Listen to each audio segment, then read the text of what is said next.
Hola, bienvenidos a esta transmisión de la Iglesia Bautista Gracia y Paz.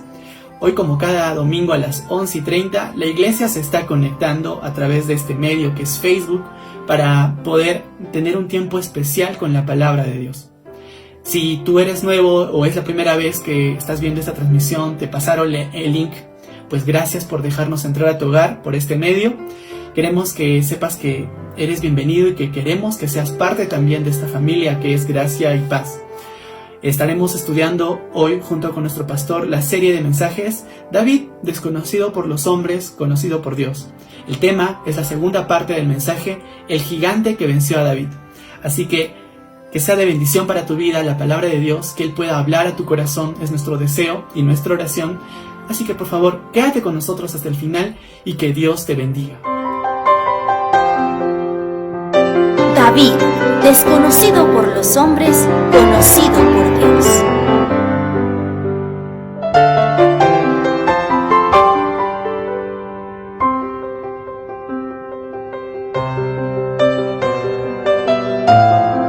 Muy buenos días, hermanos, amigos. Gracias por estar con nosotros. Bienvenidos a esta transmisión.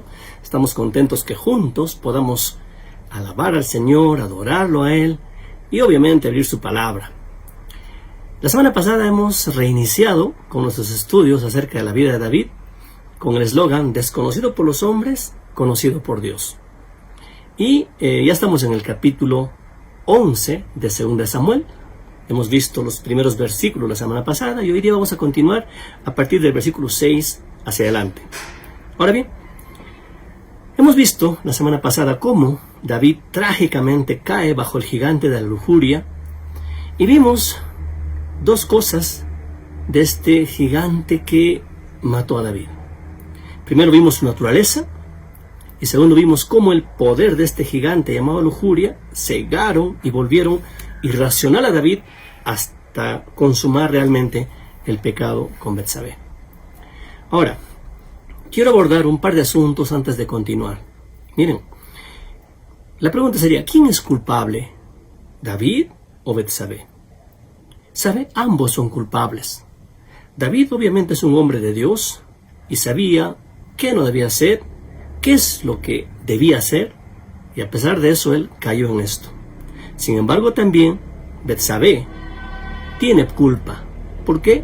Porque al momento que David lo llamó, ella no dijo nada. En la Biblia no se registra absolutamente nada que ella se puso en contra o gritó o dijo algo. Ella simplemente consintió. Hasta el extremo que después ella se lavó, se fue a su casa y pasó un tiempo para darse cuenta que estaba embarazada. De manera que ambos en este sentido tienen la responsabilidad. Pero quiero que profundicemos esto un poquito. Miren, ¿cuál es la primera lección que debemos aprender de esto?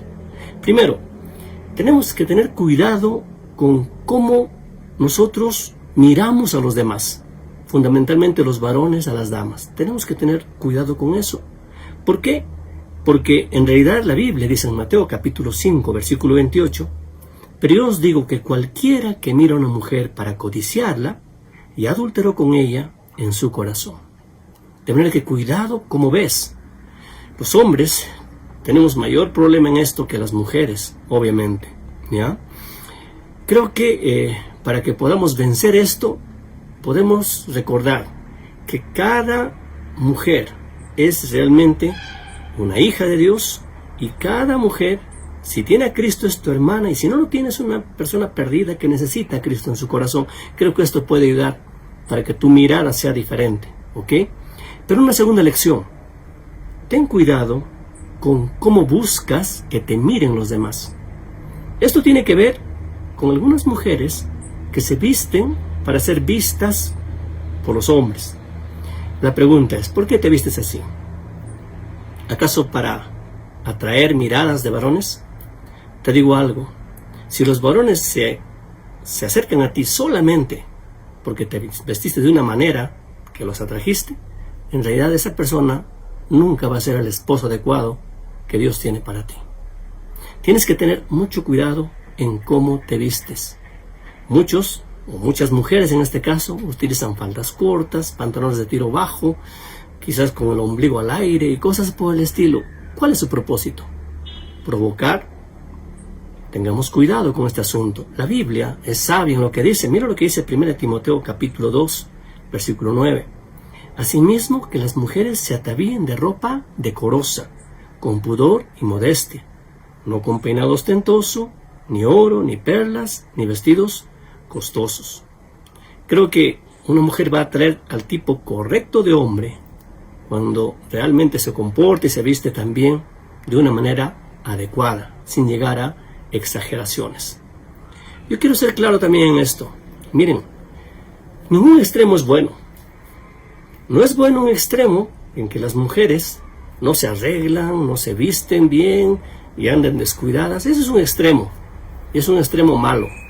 Pero el otro extremo es llegar a estar con unas ropas indecorosas, quizás totalmente maquilladas, pintadas, que realmente no reflejan su real personalidad. Les digo algo, un varón, o los varones, aún las mujeres también, en las oficinas siempre están rozándose con personas que están bien vestidas, bien perfumadas, cosas por el estilo, y cuando llegan a casa, quizás no encuentran ese ambiente. Quizás en este caso, si es la esposa, ha estado en sus actividades, obviamente, pero después descuida su personalidad. Ya no se arregla, no se viste adecuadamente, y esto es un escollo también para su vida. La Biblia enseña que debe haber equilibrio en este asunto. Recuerdo un tiempo mi esposa dictó en la iglesia, en la clase escuela dominical, a las damas, un curso muy bonito, se llamaba Cómo ser encantadoras. Y todo este curso basado en la palabra del Señor. Yo le animo a mi hermana a que no descuide su apariencia, es muy importante. Que se vista bien, que esté muy presentable, que esté atractiva, esto es importante. Y los varones, tengamos mucho cuidado de cómo estamos mirando, ¿ok? Retomemos un poco lo que estamos viendo. Miren, estamos viendo entonces a este gigante que mató a David.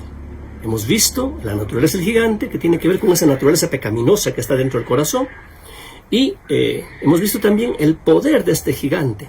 Ese poder que ciega el entendimiento, ciega su raciocinio y eclipsa a Dios realmente. Un tercer punto, miren, este gigante literalmente destruye a David. Y esto es algo que ahora vamos a ver. Estamos a partir del versículo 5, en 2 de Samuel, capítulo 11, ¿ok? Primer punto, el pecado en sí es engañoso. El pecado en sí engaña. Miren, la última vez que dejamos a David, él estaba recibiendo una nota trágica para él, obviamente, ¿ya? Esa nota no tiene nombre, no tiene explicación, no tiene ninguna demanda. Solo hay una frase registrada en la última parte de este versículo 5, que dice, estoy embarazada. Y David seguramente se puso pálido, comenzó a pensar, ¿qué hago ahora? Y esto nos hace pensar, es la misma actitud de muchos varones en nuestro tiempo, ¿verdad? ¿Sabe? La gran mayoría que está dominado por la lujuria, cuando hay consecuencias y la mujer se embaraza, lo primero que quiere hacer es escapar.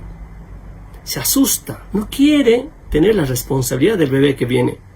Quiere que se aborte, no quiere reconocer su paternidad, recién se dan cuenta que no la quieren a la persona, etcétera, etcétera. ¿Sabe? El pecado siempre busca esconder las consecuencias, ¿ya? Encontré una estadística acerca de la realidad de hombres que habían sido infieles a sus esposas y habían terminado abandonándolas y casándose con otra o simplemente abandonándolas y uniéndose a otra persona, ¿sabe? Estos hombres fueron monitoreados por unos 10 años en forma voluntaria, 10 años después de la ruptura de su matrimonio. ¿Qué pasó? Quiero leerlo, mira aquí lo que dice la estadística. Un 43% estaba realmente enojado con la vida. Un 60% terminó divorciado otra vez. La gran mayoría de ellos se habían divorciado de la mujer que pensaban que era la respuesta a todos sus problemas, pero volvieron a divorciarse. Un 85% experimentó pérdida en su poder financiero. Un 60% de los hombres debajo de los 50 años no eran felices en sus segundos matrimonios. Un 76% de los hombres sobre la edad de los 50 años tampoco eran felices con su segundo matrimonio. Ahora escuche esto. Un 80% de estas personas se volverían a casar con su primera esposa si es que tuvieran la oportunidad y buscarían el tiempo perdido. Qué terrible, ¿no? No hay satisfacción finalmente después de la infidelidad, después de un divorcio y un segundo matrimonio. Pero esto no es solamente problema de los adultos y problema de infidelidad, es un problema también entre los jóvenes. Y este es un asunto que nos debe hacer meditar. Problema entre los jóvenes porque entre los jóvenes hay promiscuidad y esto está al orden del día. Y nuevamente, Satanás, el gran destructor, no hace ver la otra cara de la moneda, ¿sabe? Aún las redes sociales, los medios de comunicación, en nuestra cultura guardan silencio sobre este aspecto. ¿Por qué? Porque la santidad, la pureza, la castidad son valores para el mundo y a la cabeza de Satanás son valores retrógrados que debían eliminarse definitivamente en nombre del amor libre. Miren, leí este otro artículo que me pareció interesante referente a esto. Dice, ¿cuándo fue la última vez que escuchó que cada día 4.000 adolescentes contraen enfermedades venéreas? ¿Quién publica que el Instituto de Salud ha publicado que hay 21 enfermedades venéreas que no pueden ser prevenidas con preservativos? Hoy en día, bajo la libertad sexual que hay, muchas damas prefieren usar preservativos para evitar la responsabilidad de un embarazo. Pero no saben que, según este instituto, hay 21 enfermedades que esos preservativos sencillamente no pueden prever. Ahora, ¿quién publica las noticias que el 30% de las jóvenes universitarias están o van a ser infectadas con herpes? Es una enfermedad que las afecta por el resto de sus vidas, ¿sabe? Otro dice, ¿quién publica que 300.000 personas contraen hepatitis B cada año, causándoles daños permanentes al hígado, resultando al menos con 13 muertes al día, y esto solo en los Estados Unidos? Miren, ¿quién publica que según el Centro de Control de Enfermedades, se ha estimado que una persona es infectada con enfermedades venéreas cada 45 minutos solo en los Estados Unidos? Enfermedades que traen dolor, ceguera, artritis, esterilidad, daños cerebrales, enfermedades cardiovasculares y muerte. Y ojo, no solo afectan a la persona que la contrae, sino que en varios casos son enfermedades que se heredan a los hijos, son incurables. Bueno, y ni siquiera estamos hablando de las repercusiones espirituales y los daños emocionales que tienen las personas. Ahora bien, miren, ¿qué es lo que está haciendo este gigante de la lujuria con David? Lo está llevando por un camino engañoso. El pecado en sí es engañoso, pero a la vez lo lleva por un camino engañoso. ¿Por qué? Porque David, al querer manejar su pecado, lo que hace es tratar de ocultarlo. Y eso es lo que hace. Miren el versículo 6, lo que dice de este 2 Samuel. Entonces David envió a decir a Joab, envíame a Urías Eteo, y Joab envió a Urías a David. Verso 7. Cuando Urías vino a él, David le preguntó por la salud de Joab y por la salud del pueblo y por el estado de la guerra. ¿Qué está pasando aquí? David, obviamente, se asusta con la noticia que le da Betsabé y lo primero que hace es tratar de tapar su pecado.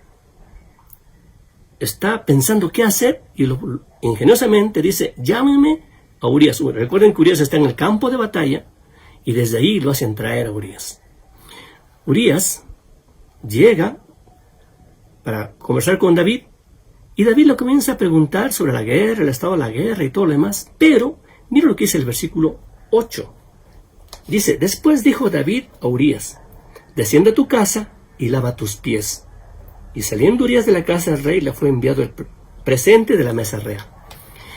Después de estar ahí, David preguntando sobre el estado de la guerra y todo lo demás, David le dice a Urías, ¿sabes? Anda a tu casa y lava tus pies. Cuando dice lava tus pies, no está significando que los pies de Urías estaban apestando, cosas por el estilo. No. Lava tus pies es un término que significa anda a tu casa y estate con tu esposa. Eso significa esto de lava tus pies. Es más, si se dan cuenta, en la última parte de este versículo dice que saliendo Urías de la casa del rey, le fue enviado presente de la mesa real. ¿Qué está haciendo David?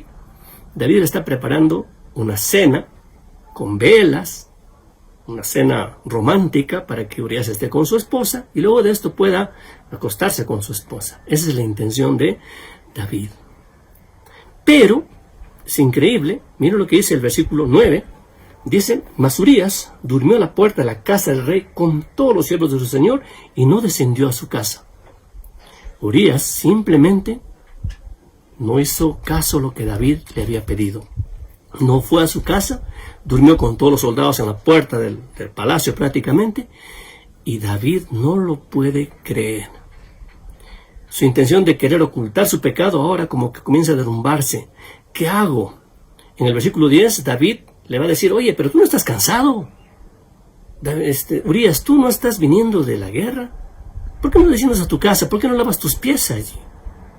Miren, y como Urías simplemente no hizo esto, a la segunda noche David lo emborracha.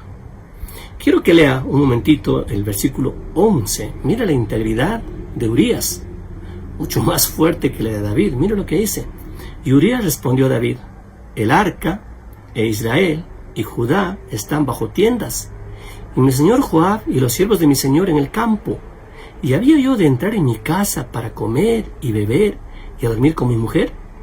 Por vida tuya, por vida de tu alma, yo no haré tal cosa. Esa es la lealtad de Urías.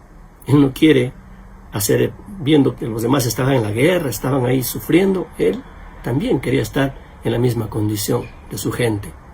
Ahora bien, David lo que hace ahora es emborrachar a Urías, y a pesar de eso, Urías tampoco desciende a su casa. Un autor escribió lo siguiente: miren, Urías tuvo más carácter cuando estaba borracho que David cuando estaba sobrio. Y David, en lugar de reconocer su pecado, en lugar de confesar su pecado a Dios, porque esa es la forma como Dios quiere que tú manejes un pecado, en lugar él de asumir la responsabilidad y las consecuencias, él lo que trata es de esconder su pecado, de ocultarlo, como muchas personas que tienen esa misma actitud. ¿Sabe? Cuando las personas se encuentran bajo el control de sus pecados, intentarán todos los métodos para mantener cubierto y oculto ese pecado. El camino de Dios es la confesión, la honestidad, la apertura. Mira lo que dice Proverbios capítulo 28, verso 13. El que encubre sus pecados no prosperará, mas el que los confiese y se aparta alcanzará misericordia. De esto se ha olvidado David. David está encubriendo su pecado. Primera de Juan capítulo 1 verso 9 dice: si confesamos nuestros pecados, Él es fiel y justo para perdonar nuestros pecados y limpiarnos de toda maldad.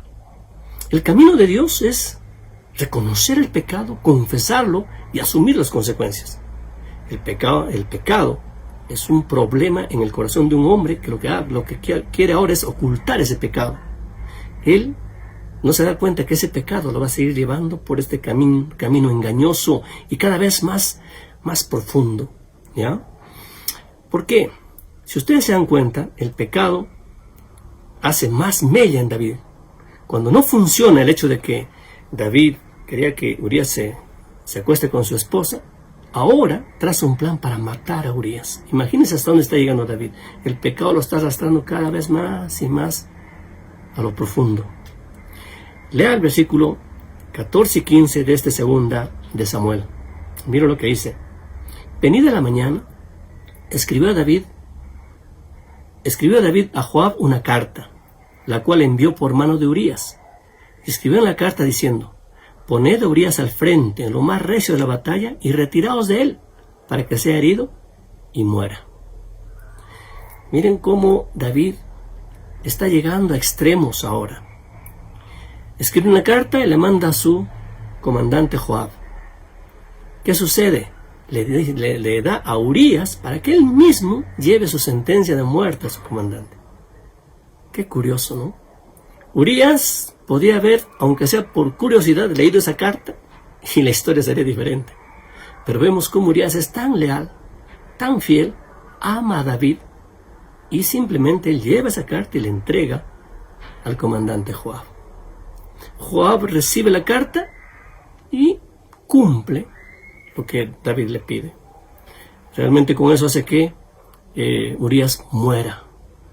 Hasta aquí David ya tiene 2 problemas graves en su vida: el adulterio y ahora el asesinato prácticamente. Él se está hundiendo cada vez más en el pecado, y lo peor, cada vez está más alejado del Señor, se está olvidando de Dios. Mira lo que dice Proverbios capítulo 13, versículo 15. El buen entendimiento da gracia, mas el camino de los transgresores es duro. Y eso es lo que está pasando en la vida de David. Cada vez su camino es más duro. Está transgrediendo lo que Dios quiere, se está apartando del Señor, y su corazón cada vez está más duro. Leamos el versículo 26 y 27 de este 2 Samuel 11 y veamos cómo este camino se hace devastador para David. Dice el versículo aquí: oyendo la mujer de Urías que su marido Urías era muerto, hizo duelo por su marido. Y pasando el luto, envió David y la trajo a su casa, y fue ella su mujer, y le dio a luz un hijo. Mas esto que David había hecho fue desagradable ante los ojos de Jehová. Parecía que nadie estaba viendo, parecía que David estaba haciendo lo que quería, pero Dios estaba observando todo esto. Betsabé, una vez que cumple su periodo de duelo, va donde David, y David la toma por su esposa prácticamente. ¿Sabe?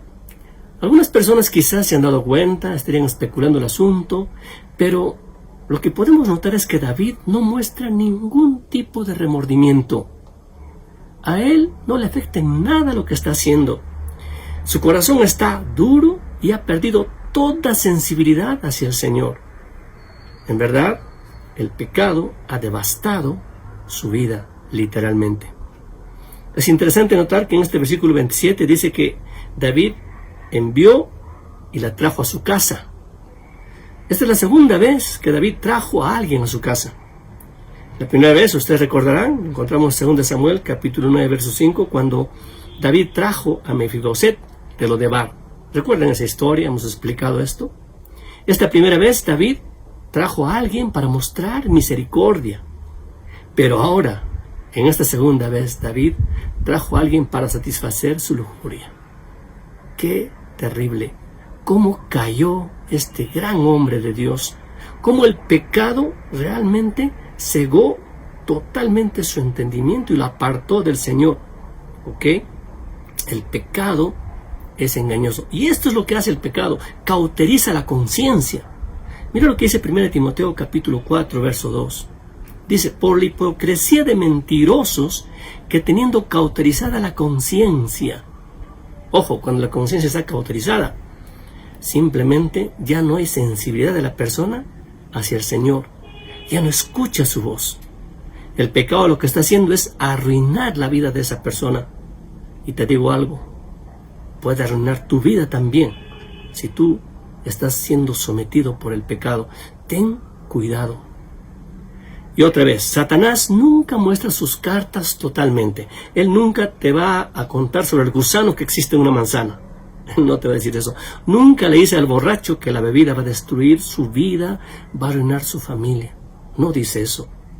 En las propagandas de televisión o lo que sea, nunca sale esto cuando instan a tomar la cerveza o cosas por el estilo.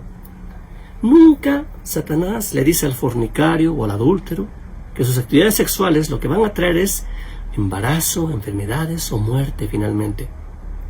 Tampoco le dice al consumidor de drogas que su hábito lo va a controlar por siempre y va a destruir su vida. Él nunca dice la verdad detrás del pecado. ¿Sabe? Dios sí. Dios te dice claramente lo que va a acontecer. Lea conmigo Romanos 6, 23. Mira lo que dice. Porque la paga del pecado es muerte. Claramente.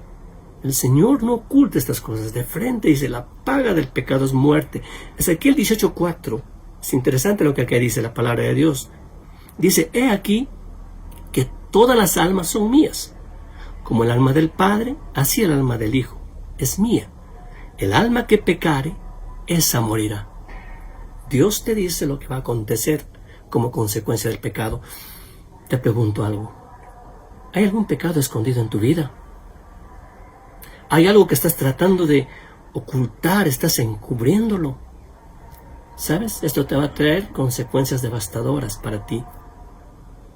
Es tiempo que reconozcas, que te arrepientas, que confieses al Señor ese pecado y busques restauración con el Señor. Amado hermano, yo no sé cómo está tu vida. Quizás de veras hay algo escondido allí. Confiésalo al Señor, apártate de eso. Y Dios te va a bendecir. Dios te va a perdonar. Él es misericordioso. Él es siempre un Dios de misericordias. Su perdón es amplio. No hay pecado que Él no te quiera perdonar. ¿Qué quiere el Señor? Que lo confieses, que lo reconozcas, que le pidas perdón, que te arrepientas, que te apartes del pecado. Eso es lo que el Señor quiere. Amigo que me escuchas, quizás hay muchas cosas que no entiendes bien de este asunto, pero solamente te digo algo. Tú eres pecador, al igual que yo y al igual que toda persona. La Biblia dice que todos somos pecadores y tu pecado te está conduciendo a una vida sin Dios y te está conduciendo finalmente al infierno. ¿Qué tienes que hacer? Te digo algo, Dios te ama. Dios no quiere que te pierdas. Y lo que el Señor quiere es igual, que reconozcas que eres pecador, que le pidas perdón al Señor, que te arrepientas y cambies el rumbo de tu vida. Y le pidas al Señor, Señor, sálvame. La Biblia dice, el Señor Jesucristo, al que a mí viene, no le echo fuera. El Señor puede salvarte. El Señor puede darte vida eterna. El Señor es misericordioso. Acércate a Él. Estás a tiempo. Vamos a orar. Padre, gracias te damos esta mañana, Señor. Gracias por tu palabra, Padre. Nos haces ver lo terrible que es encubrir el pecado. Lo terrible que es que nuestras conciencias se cautericen. Bendito Dios, tú conoces cada corazón. Tú conoces, Señor, la vida de cada uno de tus hijos, Padre Santo. Te suplico que tengas misericordia, que nos hagas conscientes, Señor, y nos permita reconocer, confesar, arrepentirnos y buscar restauración contigo, Padre Celestial. Bendito Dios, y ruego también por aquellas personas que no te conocen, para que tú toques sus corazones, Padre. Gracias por esta mañana, Señor. Glorifícate en nuestras vidas. En el nombre de Cristo Jesús oramos. Amén.